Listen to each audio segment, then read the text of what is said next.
Funding for the Hinckley Report is made possible in part by the George S. and Dolores Story Eccles Foundation and the Cleone Peterson Eccles Endowment Fund.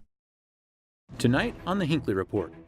At the close of the third week of the legislative session, leaders grapple with tough issues. What bills are being pushed through? Which ones are stalling? And how will these new laws affect Utahns? Federal lawmakers come to the brink of another government shutdown. What are the terms of the new budget deal? Can they find a compromise on immigration? And how are Utah's leaders weighing in?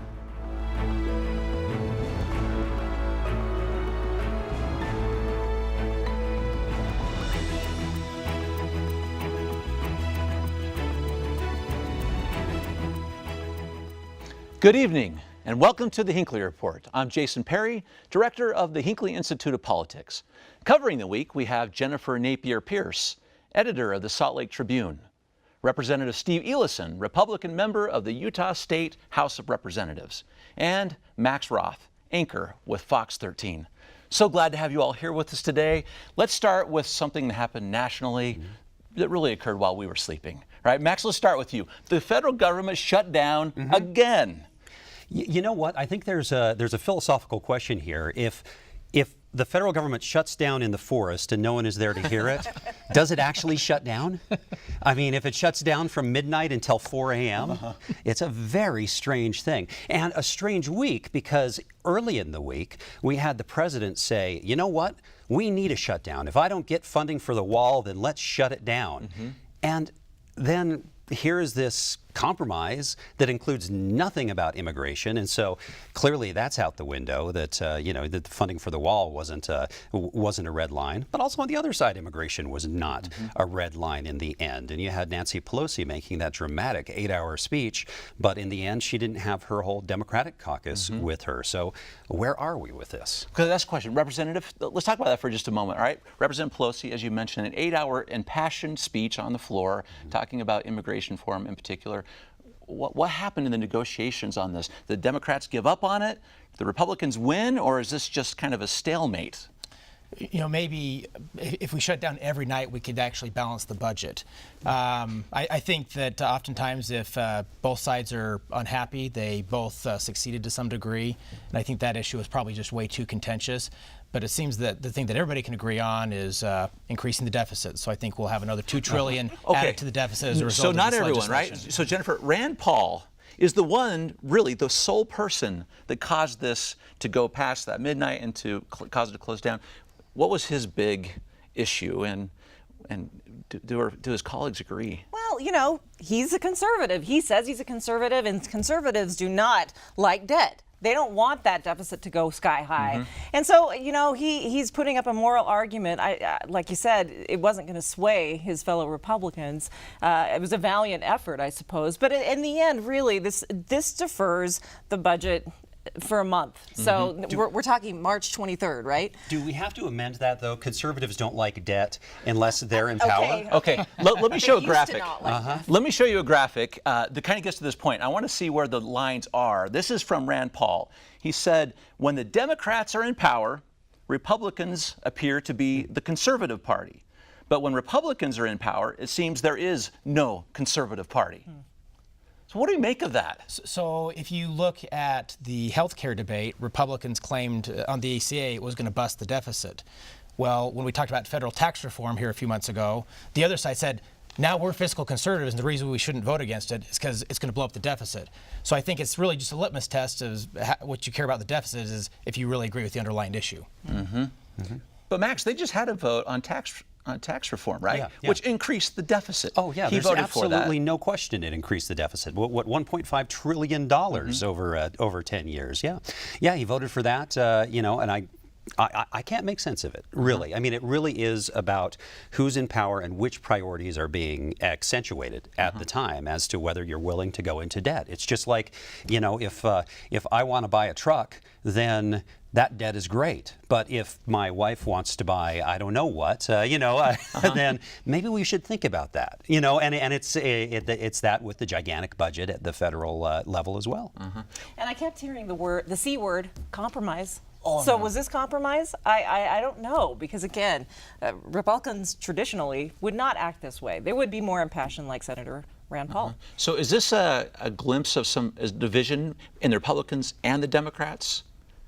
I don't know what Not it just is. between them. I don't know what to make of it. Is it chaos created by an executive who kind of bounces around with ideas?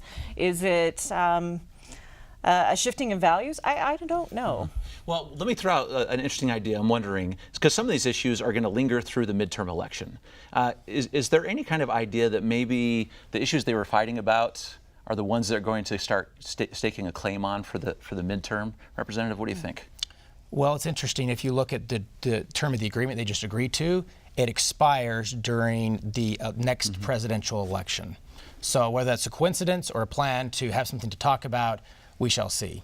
The one thing we do know for sure, though, Utah will have a balanced budget in about 27 days. Okay, thanks to your help and others.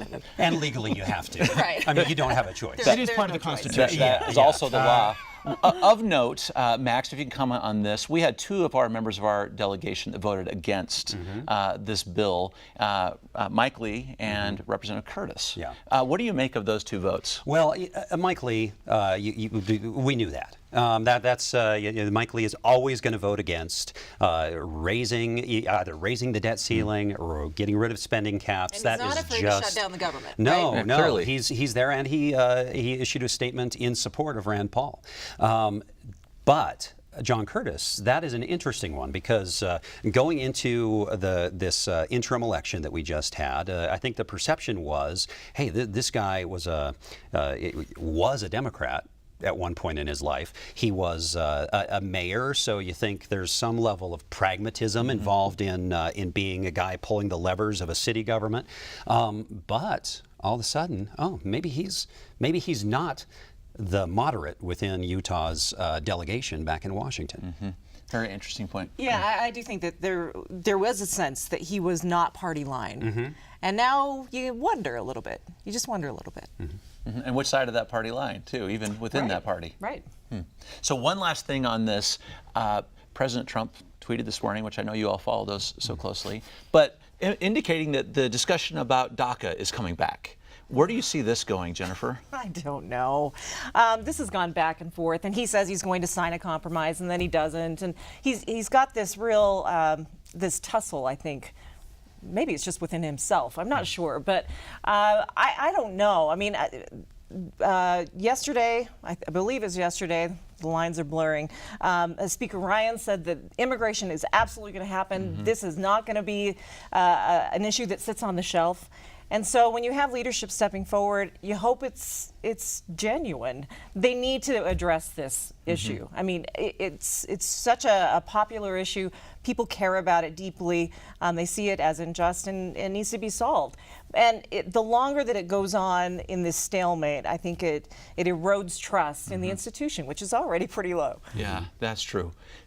Maybe we should follow that theme for a moment. Speaking of trust in these institutions, this was not a good week for morality in either the state of Utah or in Washington, D.C. Max, give us an idea of a couple of things that, or at least one of the big things that happened. Let's talk about the implications of it. Yeah, we're talking about Rob Porter, who was the president's secretary within the White House and who was formerly the chief of staff to Orrin Hatch and served as an aide to Mike Lee for 2 years as well. So strong Utah ties. He had gone to school briefly at BYU before going to Harvard and had come back to BYU as a visiting scholar. And so this is someone with Utah ties, and it has come out in the last few days, serious allegations from both of his ex-wives about ongoing physical and verbal abuse during their marriages. These are allegations that were provided. We now know through reporting in Washington to the FBI as they were doing background checks because of this very serious position where he is the gatekeeper to all documents, all information that goes before the president. And so the people in charge at the White House, General John Kelly, the chief of staff, along with Don McGahn, who is the White House attorney, both were aware of this, and yet brought him on staff, kept him on staff in this really important position. Despite not having a permanent security clearance. Yeah, he never got that security clearance from the FBI. And it just makes you question what is happening in this moment in our country's history when you have two women saying this and nothing happens until a British tabloid gets a hold of it, even though they're aware of it. And nothing happens until they see a couple of disturbing photos of one of his ex-wives with a black eye. Yeah. Jennifer, what does this say about the White House itself? What's happening there? Culture of it? I'm not going to comment on that because I'm not there, but I can say that I was not impressed with the reaction of those who had worked with Rob Porter, especially Senator Hatch. His initial statement was, it was attacking the messenger. How dare they? Shame on any publication that publishes this story. And he didn't even take into consideration the veracity. I think only when he saw those photos, he was like, oh, a little more circumspect about the situation. I think the first impulse is to not believe victims, and that has got to stop. I mean, we see that across the board, that victims take a tremendous leap of faith to come forward, and then they're pummeled in the press. And I do feel that our elected officials need to take into account, of course, there's always somebody who is not going to be telling the truth. But the evidence really stacked up pretty quickly against Rob Porter. And again, as you said, the White House, without those photos coming out, I don't know if they would have just circled the wagons and kept it to themselves. And it does breed distrust, another element of distrust. And potential security risk also. Absolutely, absolutely. I think that this White House has been sort of fast and loose with who should be getting classified information and who shouldn't. This is one of the president's inner circle, and he's willing to turn a blind eye, and that's not okay. And the difference between what we think we know about someone from how they present themselves and how much we actually know. Right. And in this case, Rob Porter's resume is extraordinary. I mean, I mentioned, Harvard, Rhodes Scholar, editor-in-chief of the Harvard Law Review. I mean, this is someone who is going to be able to portray himself as however he wants to portray himself.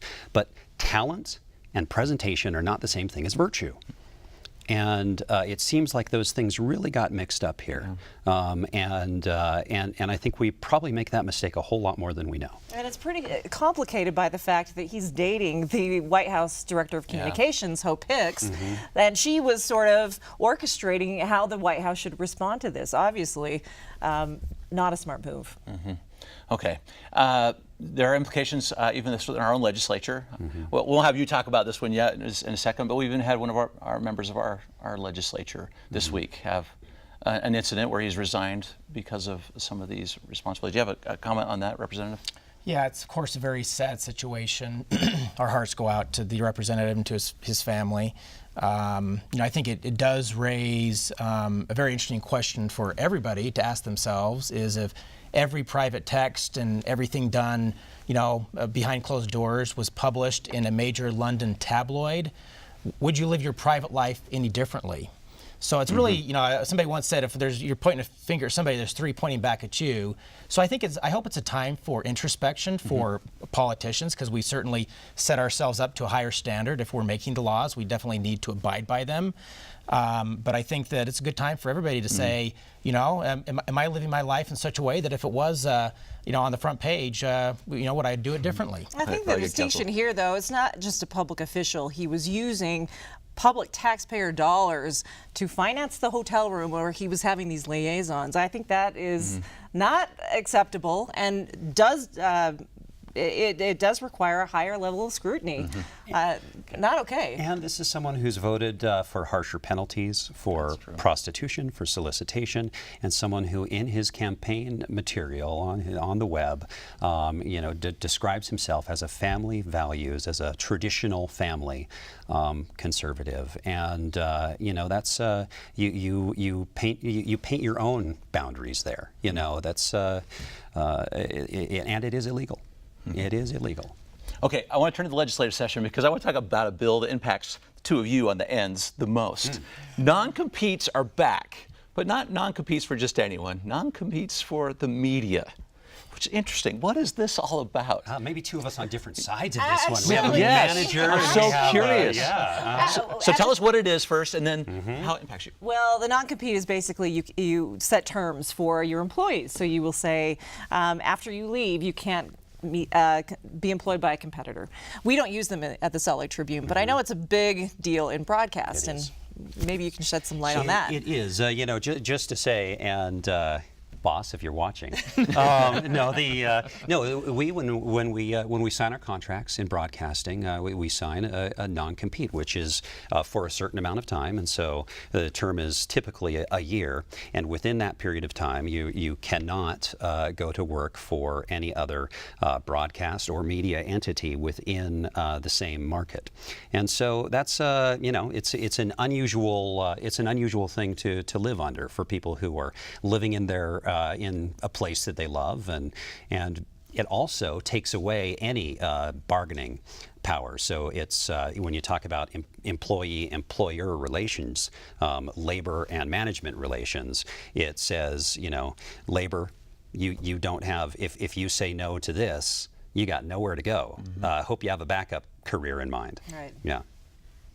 So there are so many people on the Hill testifying about this from a lot on your side of the aisle, which is interesting. But one of the big arguments that was there is huge investment in these people.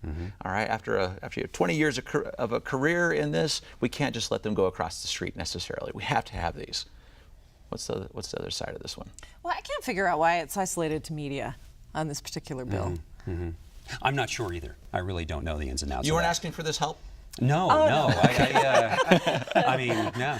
Okay. Now, in full disclosure, we all signed non-competes to not go on any other political talk shows this morning. Okay. So we should disclose. We're going to talk about that, but thanks for signing those. So another interesting thing that impacts you, but the rest of the state on this bill this week that would make it so you don't have to notify someone before you record a conversation. No, make it so you do have to notify someone. That you do, yeah. It has to be two-party agreement. I did mix that. I was trying to. So if I go into a room, I have to say to you, I'm going to record this conversation. Right. Why is that a big deal in Utah? And maybe talk about how it works in the press anyway. Well, I was trained in California, and so California already has this law where you have to get an agreement to record somebody.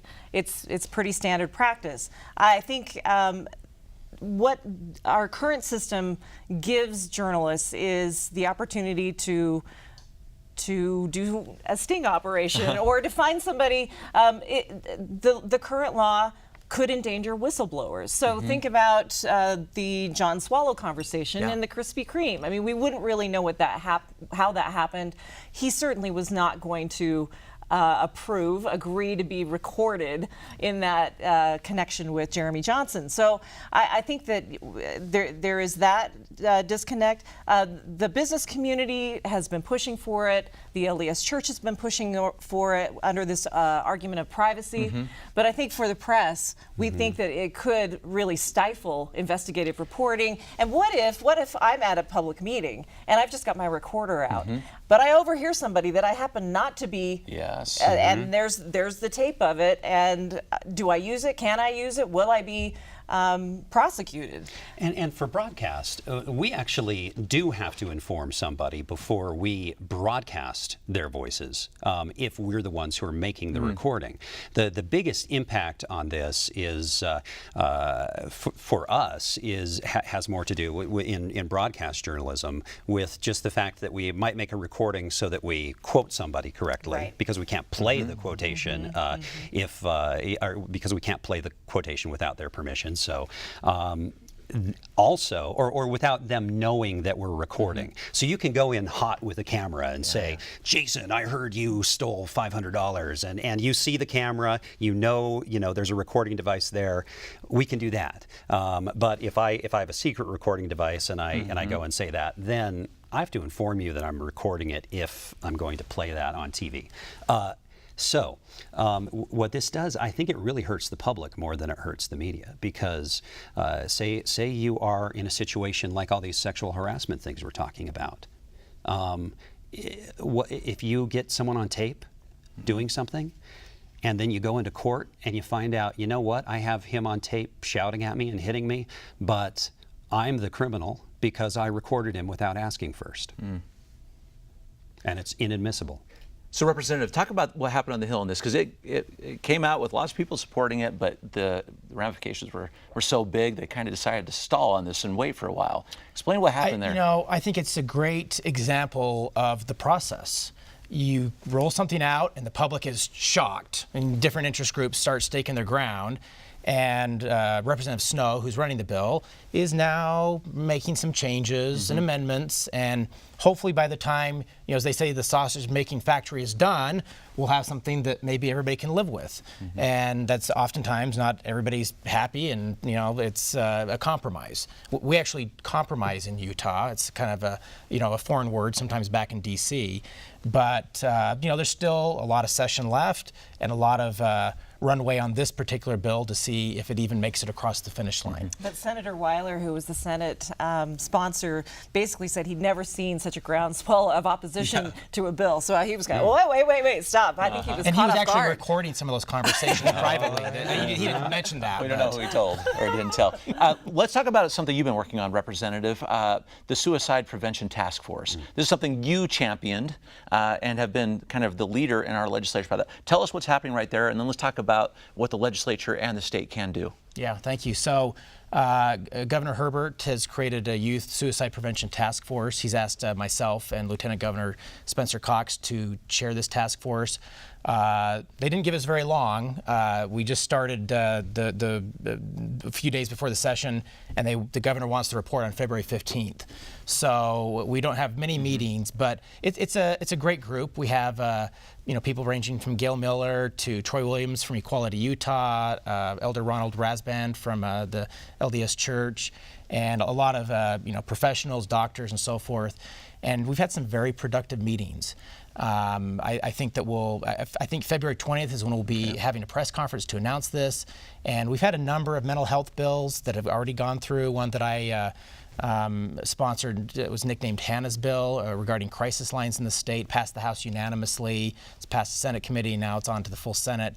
And so I think we'll have a lot of good things. I predict this will be the best session ever for mental health legislation. And but this commission is youth suicide prevention, and I'm getting all sorts of emails and people wanting to help, which is fantastic. But it's interesting. People will ask me, what can I do as a parent to help protect my children? And I'll say, there's one thing that you can do that will reduce the chances of your child dying by suicide by about 50%. And it's one time, and it'll take you maybe 5 to 10 minutes at the most. And it's statistically, valid to do this. This is what the experts tell us, and that's one thing: lock up your firearm. Over about 50% of our youth are dying at the hands of their parents' unsecured firearm. So that's a message we are trying to get out. That doesn't cost any money. The state gives free trigger locks. We have all sorts of educational programs, but there's simple things like that. We have more complex things about lack of access to mental health, especially in rural Utah. We have several telepsychiatric bills this session. So we've got some good things going. Okay, we'll follow that one closely. Let's talk about education funding. This initiative, this Our Schools Now initiative, seems to be doing pretty well. Majority of Utahns support this, but Representative Mike Schultz introduced a bill this week that will essentially make it so whatever the voters say, it doesn't happen. Jennifer, tell us about this and how this is going to go over. Well, how does that even work? How does that work? Really, I don't know. Can you just discard the voice of the voter? Can you constitutionally? well- You're the lawyer. Come on, tell me. Well, we can talk about what they can do. So this is an effort on the tax structure itself, Representative. So let's talk what happens. So they pass a 0.45% increase, and then the legislature has power to do what? To reduce it. To reduce that same increase. So how is he going to message this when the voters, let's say if it does happen, voters say this is what we want to do, and he says, oh no you don't. We have one bill that can undo that tax structure. Let me make just one thing really clear. It's really easy to open up a bill and to roll it out. It's another thing to find 38 votes in the House, 15 votes in the Senate, and 1 signature from the governor. This bill is not currently on my agenda, and I'm the chair of the House Revenue and Taxation Committee. I believe it's still being held in rules. You've also seen with SB 54, that was the one we did pass, but there was an agreement. The ballot initiative will be canceled if we can come to some substantive agreement. So we'll see where this goes. Maybe it's a leverage technique. Max, you've done some reporting on this issue and inequity of funding, please. And you know, the thing that is that's most important to me in this debate is how we frame what we're doing, because we always say, hey, we're funding more, we're putting more money in. But here's what's happened in the last 20, 30 years. 30 years ago, we could say, you know what? We do have less per pupil funding than any other state in the country, but that's just because we have more kids, and we actually spend more of our income on education than any other state. And even in 1995, we were 7th in the country in terms of funding effort. That means for every $1,000 Utahns earn, this much money goes towards education. Well, now we can't say that. We're 38th in the country. So we can no longer say we're trying harder, it's just because we have more kids, because we're not trying harder. Mm-hmm. That's very good. Last comment on this education funding. Where do you see this initiative going? Well, there's popular support. There's popular support for more school money. So I think that unless this bill passes, which I don't think it will, I think that people, once they understand that it's going to negate their vote, that's going to be a problem. Okay. Well, we're going to watch this one closely. Thanks for watching Out First in the Legislature. That's it for tonight's show. The conversation continues online at kued.org/Hinckley Report. We'll see you next week. Thank you and good night.